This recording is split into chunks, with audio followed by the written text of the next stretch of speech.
İsrail cumartesi günü Gazze'de tam kapsamlı işgal planı için düğmeye bastı ve Gideon'un savaş arabaları operasyonu başlatıldı.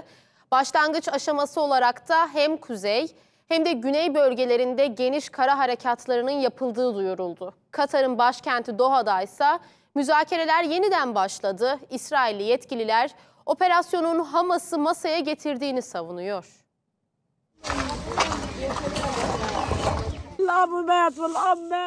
Sadece bu savaşın sona ermesini istiyoruz. İsrail, Gideon'un savaş arabaları operasyonu kapsamında Gazze'nin kuzey ve güney bölgelerinde geniş kapsamlı kara harekatı başlattı.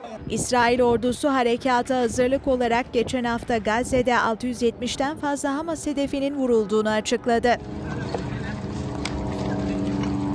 Kara saldırıları hızla yoğunlaşırken siviller de bir kez daha sürgün ediliyor. Bu görüntüler Gazze'nin kuzeyindeki Cibaliye'de kayda geçti.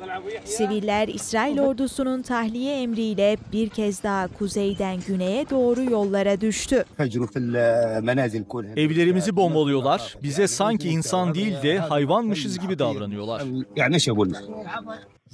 İsrail Başbakanı Benjamin Netanyahu cumartesi günü Hamas üzerindeki baskıyı artırmak için Gazze'de Gideon'un savaş arabaları operasyonunu başlattıklarını duyurmuştu.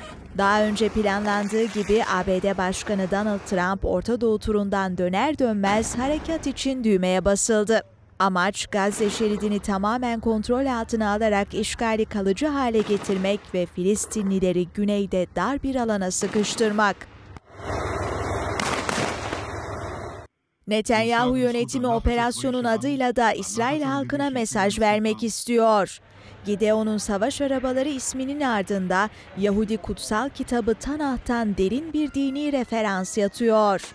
İsrail halkını Midyanlıların baskısından kurtaran yargıç ve savaşçı Gideon'a yapılan göndermeyle İsraillilere zafer mesajı verilirken Gazze'deki katliam da meşrulaştırılmaya çalışılıyor. Saldırılar hız kesmeden sürerken Katar'ın başkenti Doha'da müzakere masası yeniden kuruldu. İsrail ve Hamas arasında arabulucular sayesinde temas sağlanıyor. Taraflar hiçbir ön koşul sunmadan masaya oturdu. Rehine takası konusunda ilerleme sağlanması hedefleniyor. İsrail Savunma Bakanı İsrail Katz, başlattıkları kapsamlı saldırıların Hamas'ı masaya getirdiğini savundu.